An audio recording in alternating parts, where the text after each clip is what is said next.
Everyone, I would like to welcome you to the third ASEN Café. Today's topic is renewable energy sources and storage. This is a series of cafes that we are organizing with our key ASEN city partners and other representatives from other projects to bring you closer to the topic of POCITYF energy districts and what we are doing in ASEN as a project in our cities. Please note that the cafe will be recorded.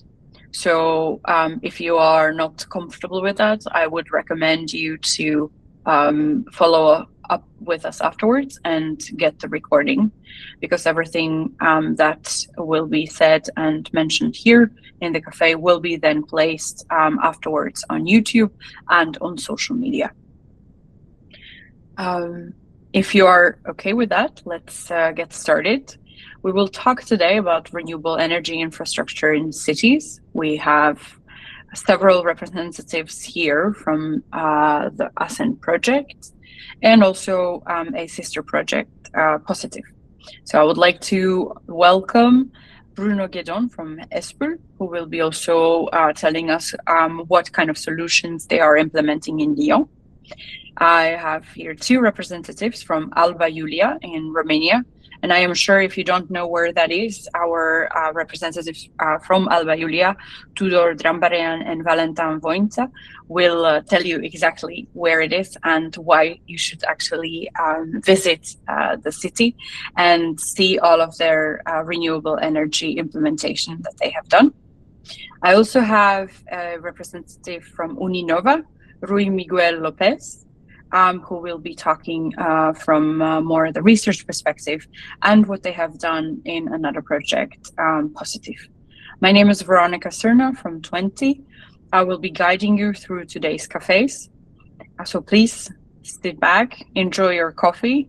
I hope you had a wonderful lunch, and I'm looking forward to a great discussion today. Before we start with the individual presentations, it would be great to actually understand what are the first steps that cities should take to accelerate the deployment of renewable energy in their districts.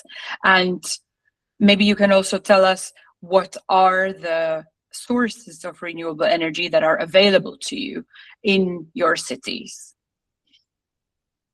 Maybe I'm looking at Bruno, who is smiling already. So maybe you can actually tell us what are the available renewable energy solutions in Lyon and what first steps are available.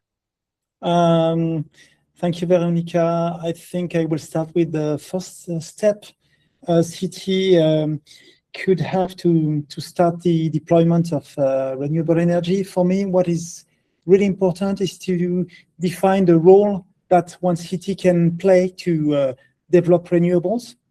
And we see many, actually.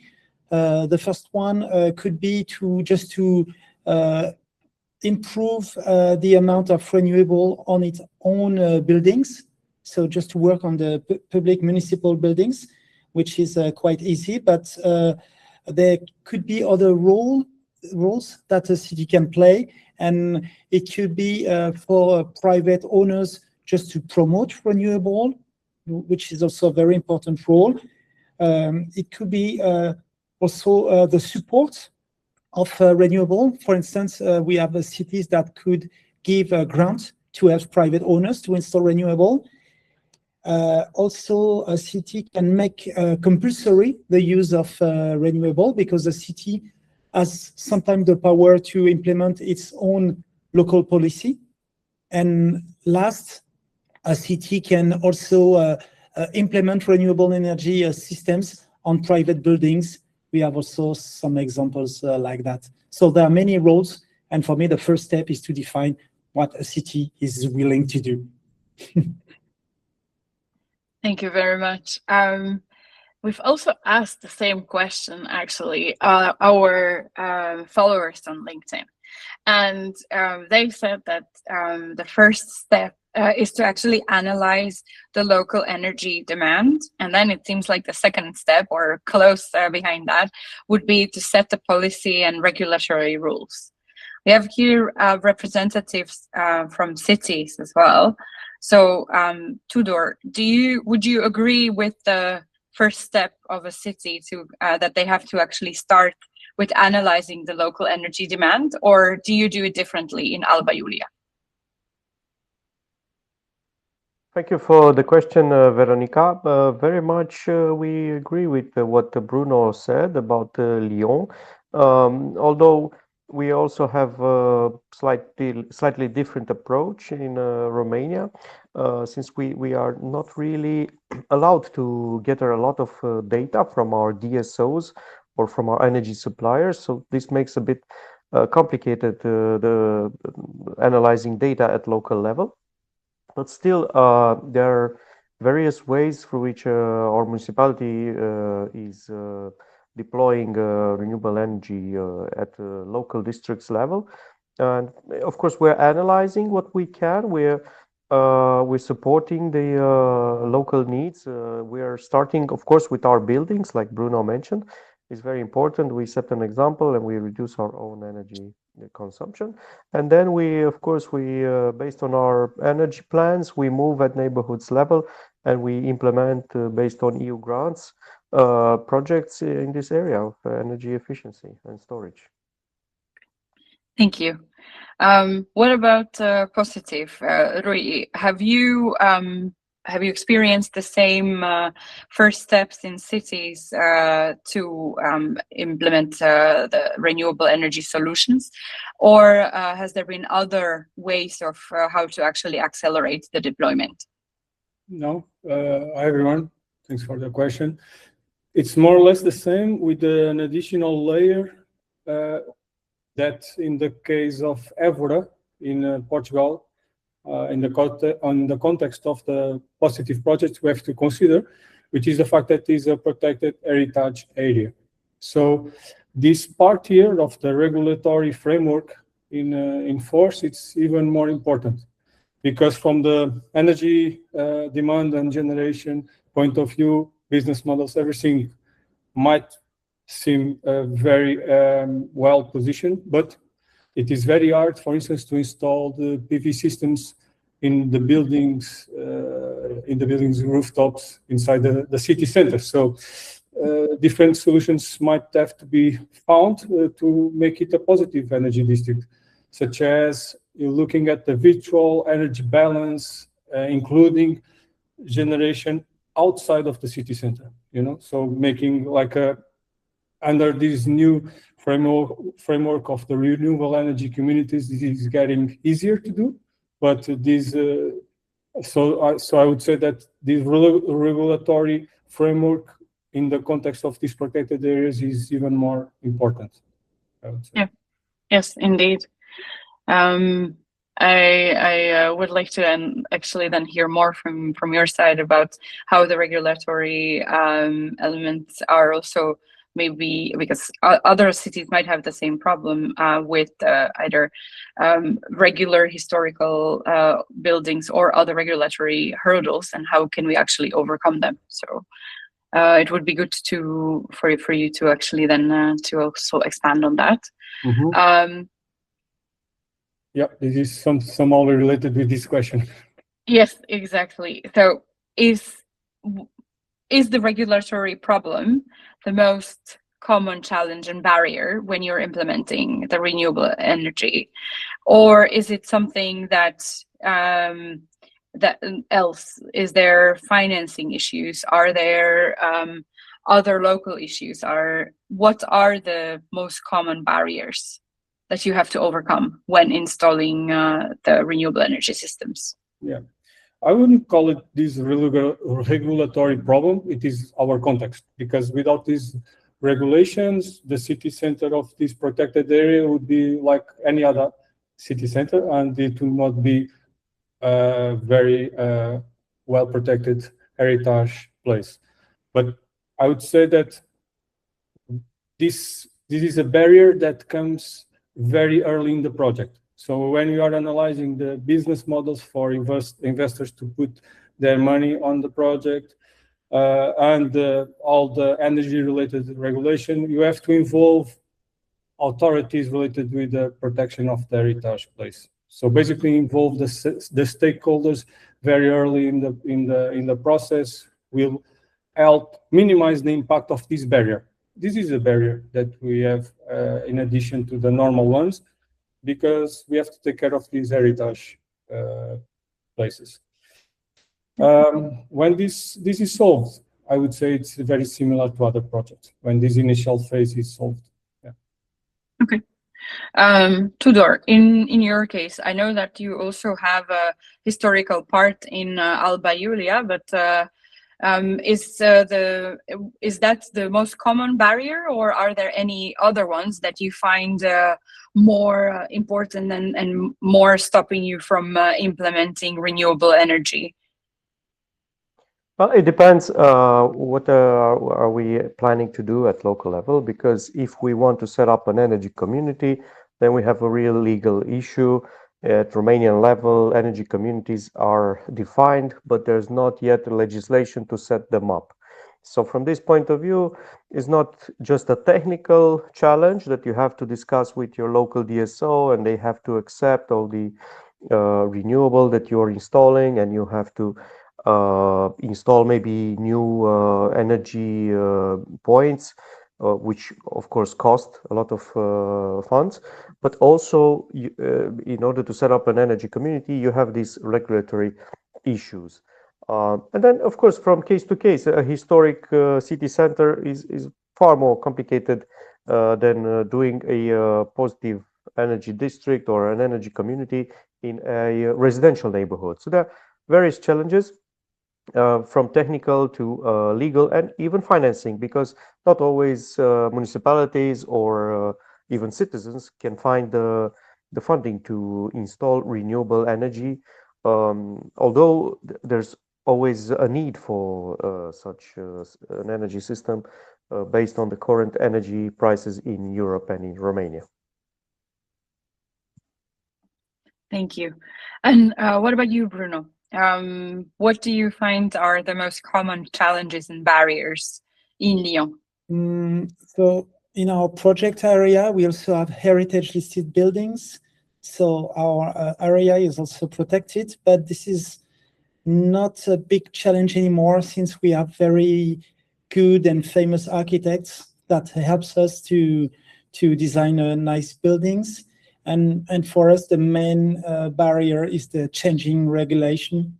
And right today, we are facing a new change in the regulation, and this will strongly affect our business model. So financial issues, and this is what is really complicated. Always changing regulation. This is very hard to deal with.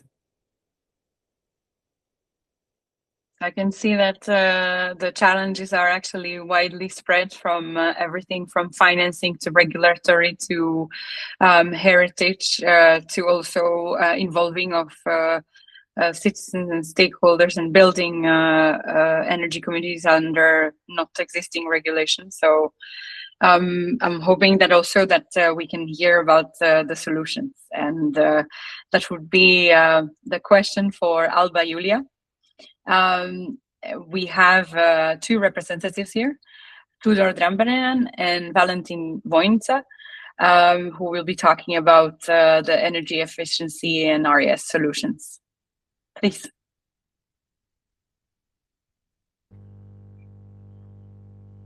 Hello, everybody. For today, we are going to present you a complex solution applied in the so-called seniors' home in Alba Iulia. It's a big building. It's constructed in 1997, over 6,000 square meters. It was refurbished in 2013 in terms of windows, doors, and walls, but the main energy producer for heating that huge space was based on two classical boilers with a very high consumption of gas. This is a third in terms of energy consumption building in our city. So in 2013, there were some attempts in installing the PV system. So it's completely technically old now because it has photovoltaic panels of 150 watts and single phase inverters without reporting. And it was a solar system for providing hot water. So we have two big problems: the huge gas consumption for heating and hot water, refurbishing the systems which are not functioning properly anymore, and the decision and ensuring a comfort level for seniors, which is necessary, especially during summer. We've had 33 degrees, so it was very hot in the building.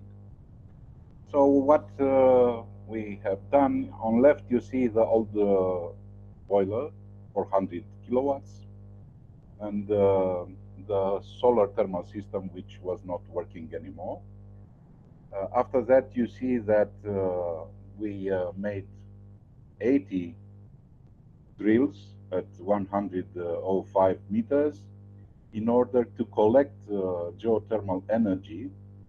We used storage tanks, and after that, on the right below, you see that we have indoor units, 3 geothermal pumps, reversible geothermal pumps, ensuring over 400 kilowatts, producing heat or cold because they are reversible. We changed all the radiators with ventilo convectors in order to adjust the room temperature according to user. We installed in common big places ventilation with recovery. The system, you have some pictures about accessories in terms of thermal equipment, sensors, automation. So finally, we refurbished the photovoltaic system. We get rid of all the panels and inverters not functioning anymore. We installed new protection and reporting systems. And finally, because we have to manage everything, we installed the building energy management system in order to accommodate all those devices. What is interesting is that the project was financed by Innovation Norway. We have a system including now photovoltaic system with reporting, thermal solar system producing hot water, geothermal heat pumps, 2 small condensing boilers when it's extremely cold, and building energy management system. Practically, we have about 7 systems, and without building energy automation, it's impossible to manage the entire system now.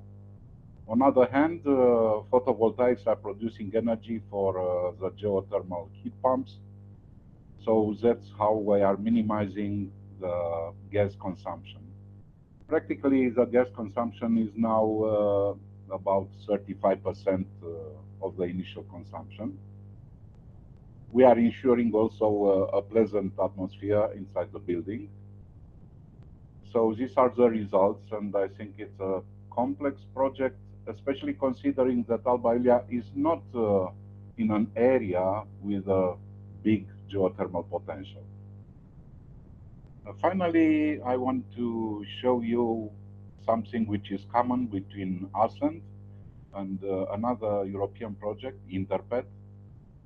So here, it's our first virtual energy community, and we will try at this moment to implement in 7 buildings virtual energy community, including heat pumps, 7 photovoltaic systems, electric charger for electric vehicles, ventilation with recovery, LED lights, and of course complex building energy management system with reporting.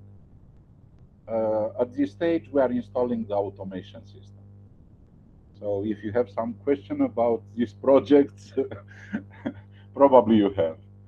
Thank you. Thank you very much, Valentin. That was extremely interesting. And I have a couple of questions, but if our audience also has some questions, please do not hesitate to raise your hand.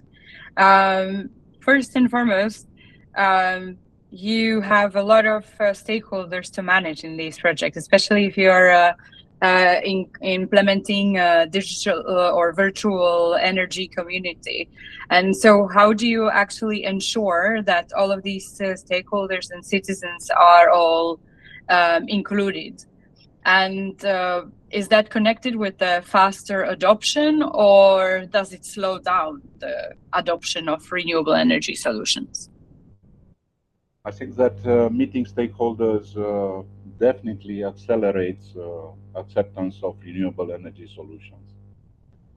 At Common People, we frequently see that most of the people don't know details about new renewable sources.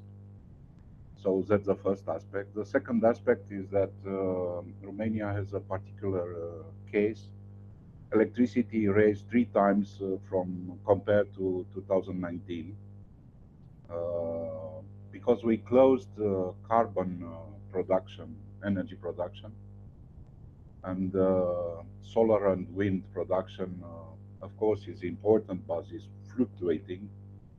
So we are in the middle of a national process. The conclusion, we are involving stakeholders, especially in areas related to energy poverty. Okay. We are involved in European Energy Poverty Advisory Hub. We have social apartments, and the tenants are providing feedback in terms of implementing new solution and how we can help with their invoices. And we managed till now to have a map of energy poverty in the city on another interesting project. And also to automate a little bit processes for hot water and energy consumption in those buildings. On the other hand, we have a unit bureau for energy consultancy together with the local district. And we have the help of local energy agency and the local university. So each year we have a renewable energy fair, which is very interesting, and also a lot of workshops dedicated to those aspects. How does the renewable energy fair look like? Is it a kind of a typical citizen engagement solution, or what should I understand under that? What are the activities? So typically we are presenting latest energy solutions, and good news are that for new products we have better efficiencies and lower prices. For example, photovoltaics, the price went down 4 times in the last 6-7 years. So now if you also have some national or local funding for those projects, using even ESCO possibilities, it's a good opportunity for people to develop energy solutions. Okay, thank you so much. Tudor, is there anything you would like to add, or do you want to mention some other citizen engagement activities that Alba Iulia is doing?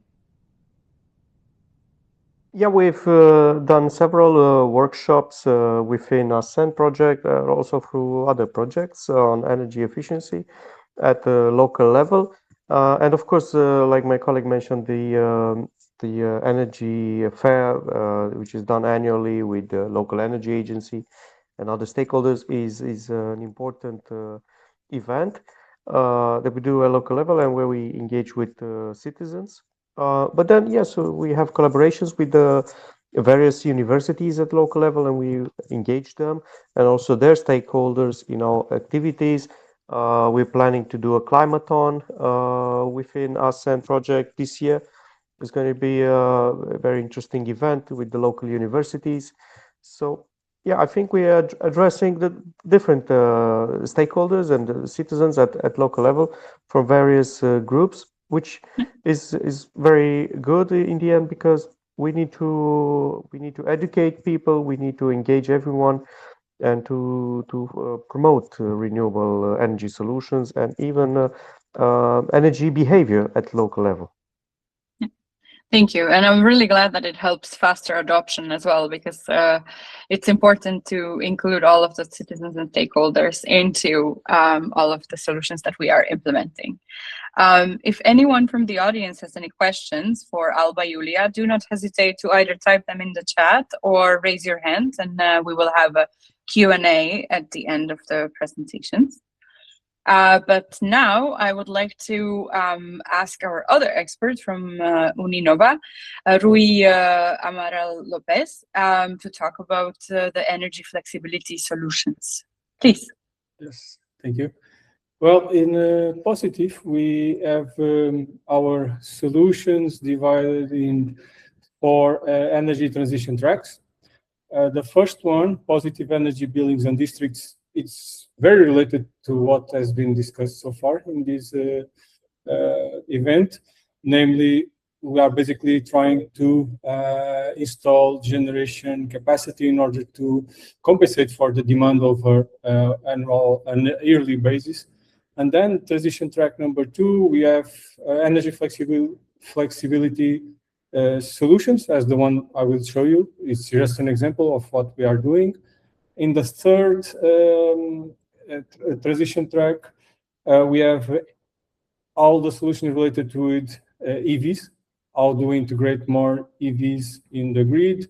How do we reduce costs during charging, and so on? And then we have the citizen-driven social innovation, which deals, among others, with user engagement. So the first 2 transition tracks are very related, because when you add more and more capacity, you have to consider also the flexibility available on the demand side in order to avoid eventual negative impacts of a lot of photovoltaic generation at a specific instant, which might be a burden to the existing grid. So in this case, one of the solutions we implemented is in the city center, and we basically deployed a battery energy storage system, and we installed our control solution, which every minute acquires the demand and generation of the building and sets the power that the battery should use from the grid in order to achieve 2 objectives. The first one is to reduce the power and energy interaction with the grid. So basically improve the self-consumption and self-sufficiency of the building. And the second one is to bring benefits to the user, basically reducing their electricity bill. That's the main concern, of course, is to reduce the cost in the end of the month. So here we have some results from this building in the city center, where we installed a 6.5 kilowatt-hour capacity battery with our controllable system. We have self-consumption improvement, and then, of course, savings that result from this self-consumption improvement. But we also, in the city center, we do not, as I mentioned before, we cannot install much photovoltaic capacity, so the system is not oversized. It's quite undersized, actually, in this specific case. So what we did was so as the battery is improving self-consumption, it is not being used in its full capacity. So from the 6.5 kilowatt hours, we didn't use it most of the times. We use 2-3 kilowatt hours only from the PV surplus.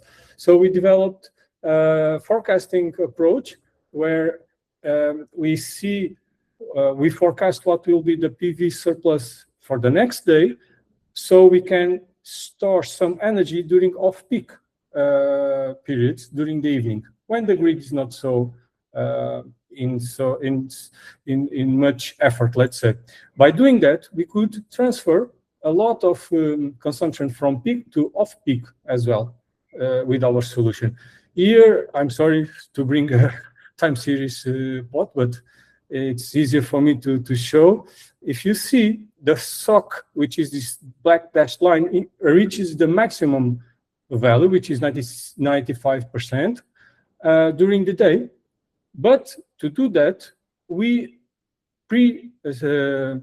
store some energy during the evening, but we could not store too much. Otherwise, we will not be storing the PV surplus. So what we did, we forecasted what will be the PV generation for the next day, PV surplus in this case, and we stored the remaining capacity of the battery during the evening. In this way, we are using the full capital investment, let's say, of taking advantage of the 6.5 kilowatt hour capacity available.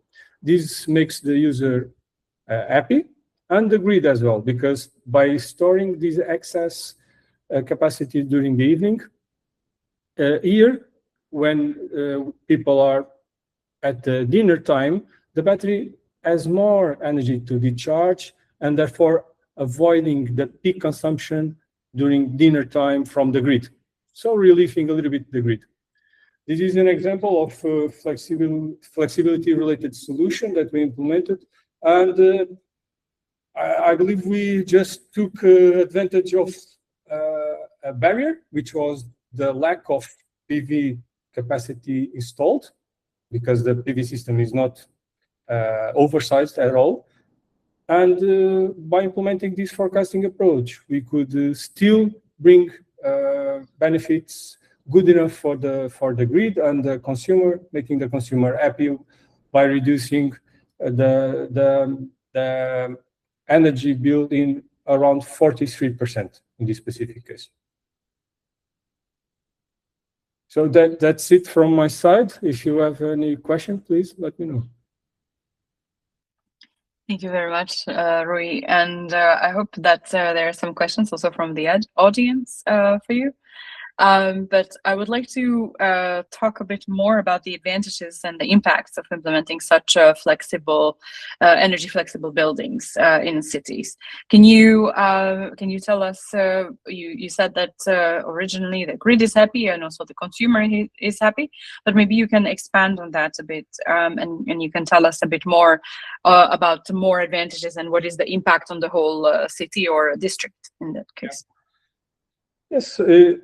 Some areas you start to have congestion problems due to coincident photovoltaic generation. So PV systems produce energy at the same time if they are together, let's say in a small area, and therefore the flexibility available on the demand side has to be used. These solutions for the energy transition are not single. You cannot rely only on the PV generation or only on the flexibility you have. You have to aggregate everything to make the most of it. And in this case, these congestion problems can be partially solved if you change some consumption from peak consuming times to these peak generation times, let's say. That's what we are doing with these flexibility solutions. And in the specific case of every municipality, we are here in the flexibility part, we are not constrained by these heritage protection rules, because we are just changing the consumption profile with equipment behind the meter. So we are not affecting the aesthetics of the city center. And therefore, the building owners, being it the municipality or citizens that live in the city center, they benefit from lower electricity bills And the DSO benefits from having lower reverse power flows, because we have less PV surplus, and of course from high demand peaks during the evening. Of course, these benefits are to be achieved in the future when many buildings are activated in a flexible way, let's say. But from this European project's point of view, we have the technology demonstrated, which is, I think, the most important part. Now, if the business models are in place, I believe this will be replicated, and these benefits are spread in these small locations. And as the European context in terms of energy regulation is not so different, I believe a large-scale replication can be achieved in the future. Great. I really hope that a large-scale replication can really be achieved across all our cities, because it sounds also very good for other cities than just for Évora. If anyone has any questions for Rui, again, you can drop them down in the chat, or you can raise your hand during the Q&A. But let's not slow down. We still have to hear about the implemented solutions in Lyon from Bruno Gaiddon. So please, Bruno. Thanks, Veronica. I will try to be brief. So I work for a not-for-profit organization. We are approximately a team of 30 people, and our role is to promote renewable energy systems. And we mainly work with cities.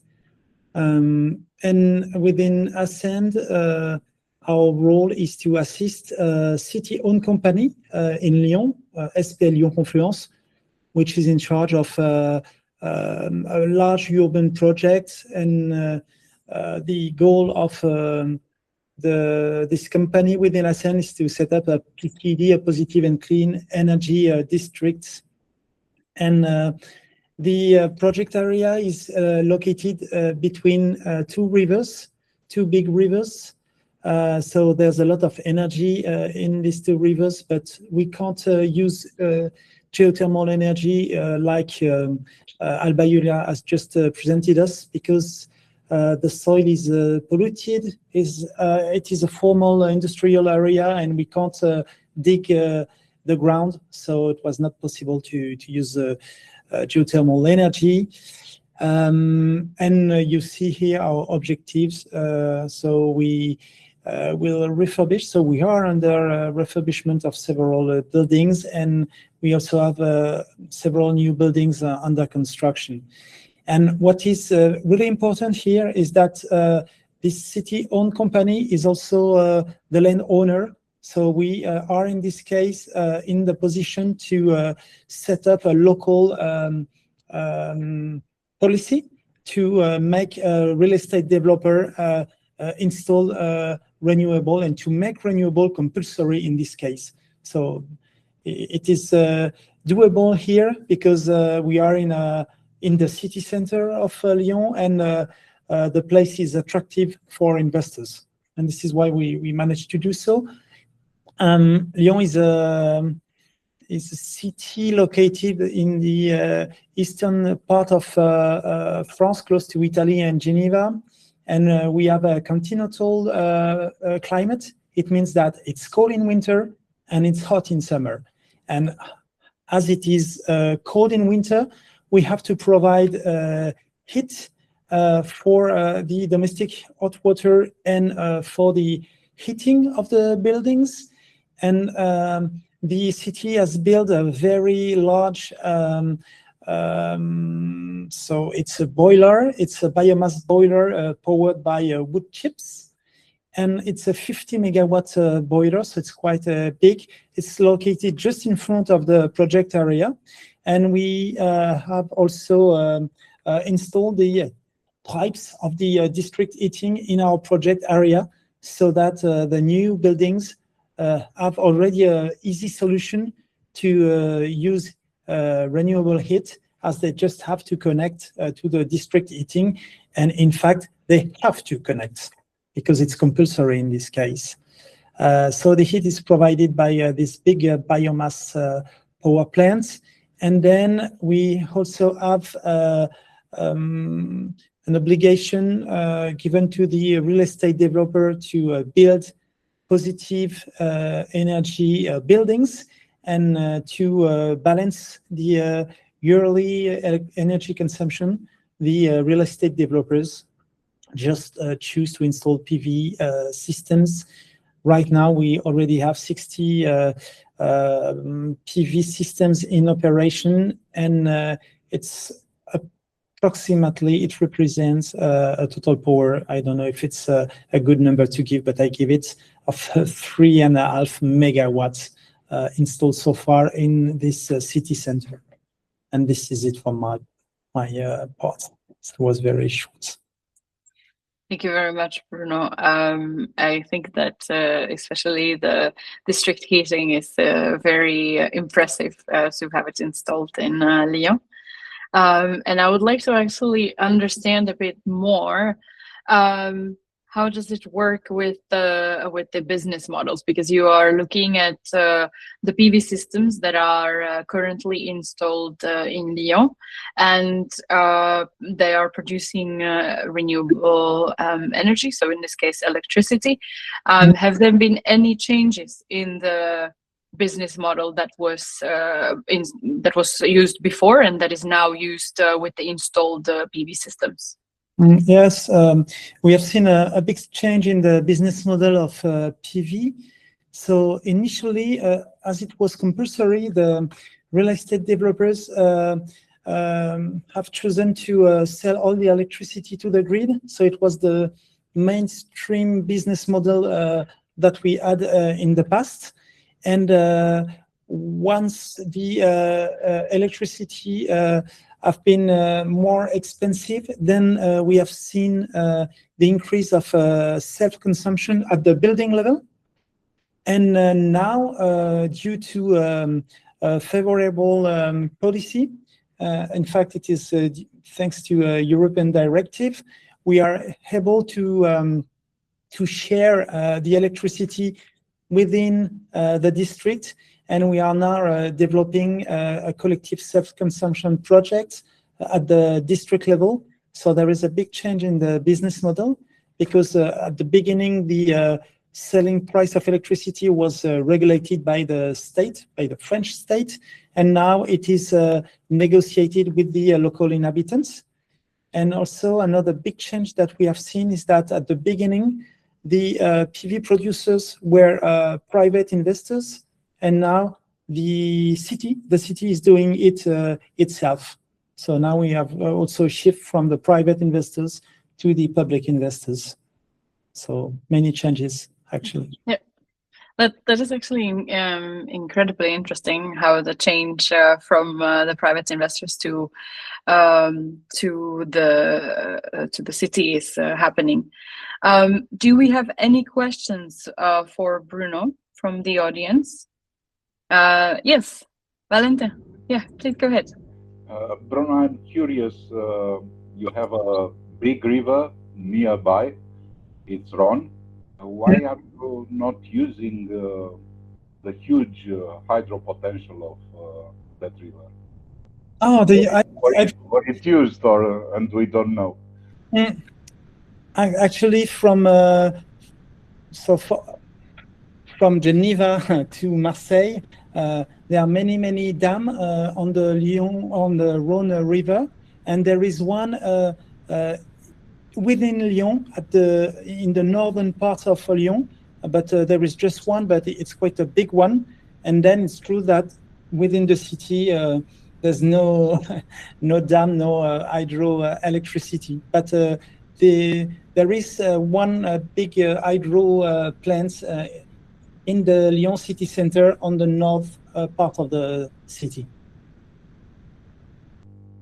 Okay, thank you. There are no new project, mainly due to environmental constraints, because it's very hard to build a new hydropower on a river like that. there are some new solutions without dams, so you can put the generator underwater. We will discuss later. With pleasure. Thank you very much, Valentin and Bruno. Do we have any other questions for any of the speakers? If so, please do raise your hand or paste the question in the chat. Otherwise, I'm going to speed ahead, quote unquote, and talk a bit more about the financing. And we've seen that there are several upsides on actually using renewable energy. And I wonder whether there is any barriers to financing the solutions in cities.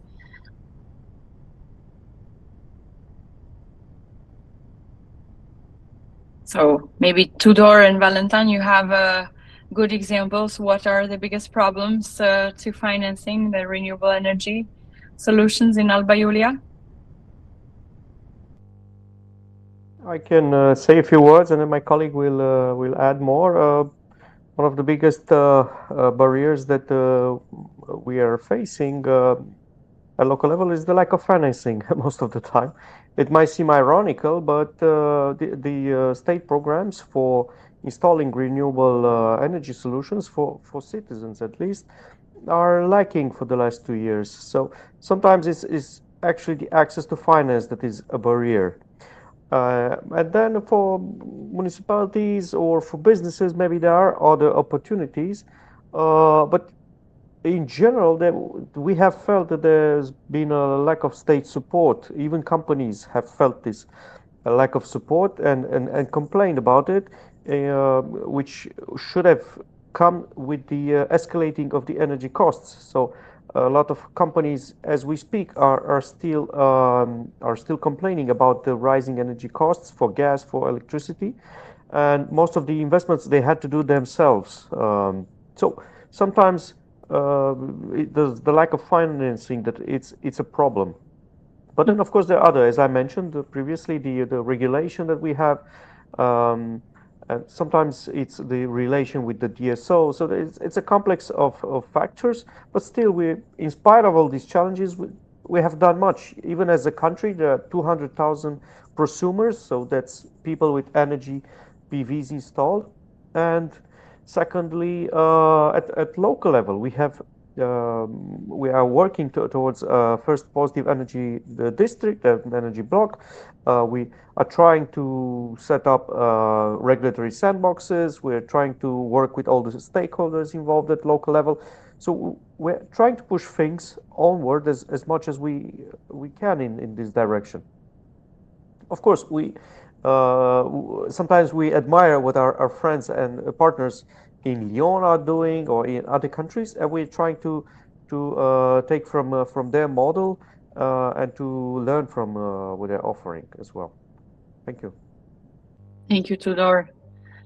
We've asked actually the same question also online, and it seems like the kind of a 50-50 answer was the need for compliance and also the high capital costs.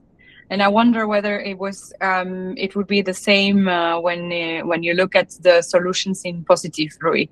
Are these the two biggest barriers in financing renewable energy, or is there something else? Well, these are barriers that can be highlighted in all energy-related projects, I would say. But again, when we have an investor, yes, he or she must be very well aware of all the legal framework and the business models and so on. So sometimes it is not so clear, or it requires a high-intensity planning phase, which we all are more or less involved in. Project management is not always so well developed, and this is, I would say, the most important part. So, but I agree with our colleagues, and I would add that this legal framework puts a little bit of uncertainty sometimes, and therefore a better planning should be developed at the beginning, I would say. Okay, thank you. Since we were talking about financing, we were also kind of starting to talk about what are the most replicable and scalable solutions. So all of you are, and the solutions that we have just discussed are mostly a part of a pilot in that particular city. And I would like to know whether there are any concrete aspects of the solution or the full solution, including the business model, that are the most replicable and scalable. Bruno.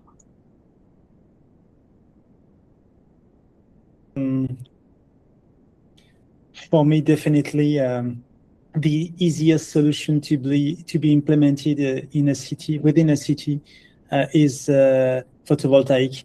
Very easy to install on new building, on car parks, on the ground. So for me, this is very easy to start with, in opposition to a district heating powered by a big biomass plant, which is very long to implement. PV system could be installed, even a large PV system can be installed within 1 year. So it's very also fast to implement. So for me, I'm a PV fan, so I would say PV. Thank you. Tudor, Valentin, do you agree? Or are there other solutions out of Alba Iulia that are more replicable and scalable? I think that Bruno is right. Photovoltaic, considering the actual cost for implementing a system, it's the most replicable and scalable at this moment. But we already have some problems with the distribution network. Tudor mentioned that we have a huge number of prosumers. So at this moment, we have a big solar production midday and no production during night, when you really need electricity. And talking about heat pumps in winter, their efficiency gets lower. So I think that this solution must technologically advance to the storage solution, because our Café is related also to storage. Photovoltaics with storage, I think that it's a good solution, especially if solid-state batteries with thousands of cycles will be available at a low cost. In that moment, we will have a very good solution for electricity production and storage. On thermal, I think that salt high temperature storage with distribution thermal heating are the best replicable solutions. They are in the pilot phase in Europe in this moment. Okay, thank you very much, Valentin. Rui, what about you? Do you agree, or because you talked also about flexibility, is that you would also agree that that is the most replicable and scalable? Yeah, the photovoltaic generation is of course the easiest one and most replicable. And the storage is a specific case of energy flexibility, and I completely agree. But if we also, if we want to achieve the full, let's say, benefit of energy transition, we have also to include electrification of energy demand. And if part of this electrification is flexible, for instance, heating, some part of the heating demand can be flexible, then I think this entire package increases the benefits of these new solutions we are bringing to the market. Okay, thank you very much. We are slowly coming to the end, so I'd like to just ask you, from the position, imagine from the position, I am a city administrator and I want to really deploy and operate my renewable energy system solutions based on what I have heard here in the Café. What would be the one key recommendation you would give to me on what I should do in terms of solution, in terms of where to start?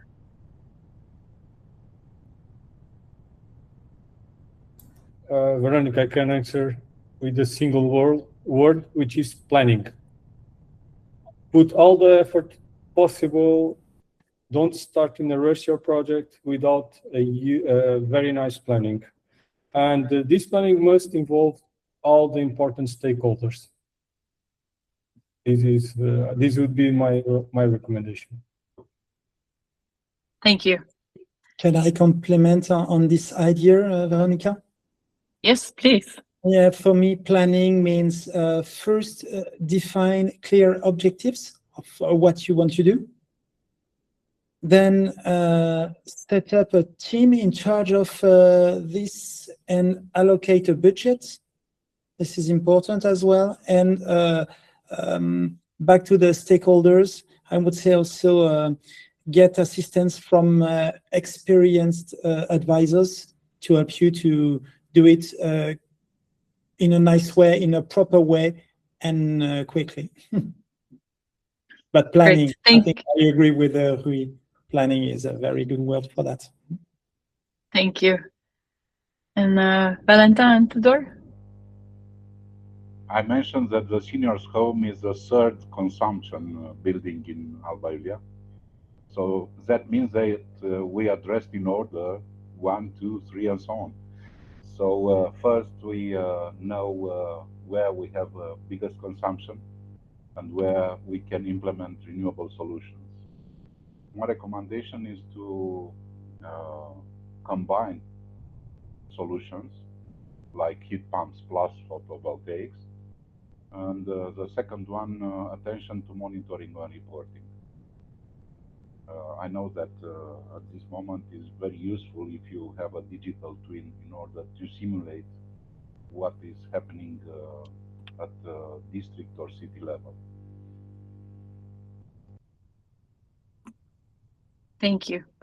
From Tudor, my side, I agree with what all my colleagues have said. Just want to add one thing, which I think is also very important. It's funding. So try to identify blended funding, EU funding, private funding, and so on that can be used to deploy and to install renewable energy systems, because at the end of the day, energy starts with funding and ends with funding. Thank you. Yes, indeed. Thank you so much.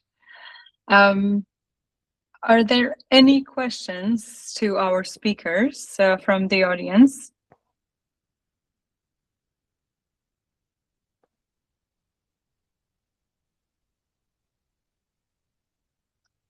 Well, if there are no more questions, I think I'm going to wrap up. And we've heard a lot about what is the most important when you're trying to implement renewable energy sources and storage. And we talked about how to plan them. We talked about the PV and being the most replicable and scalable in the short run. We talked about flexibility and how that enables a part of the storage issues. We also talked about how important the stakeholders and involvement of citizens is when you're implementing any of these solutions. We also talked about how to finance and how to overcome the problems with the financing of these solutions, because it's, as Tudor said, it all starts and ends with financing. And we've also heard about how it is important to monitor and build digital twins, which I'm particularly happy about, because the next Ascent Café will be about digital twins and how to monitor everything that we are doing in these pilot projects. I would like to thank to our speakers for their commitment to explaining not very easy issues and bringing their experiences from Lyon, from Alba Iulia and from POCITYF and Evora. And I would like to also thank to our audience for their patience and the involvement. And looking forward to the next Ascend Café. Wishing you a great afternoon and see you next time. Thank you very much.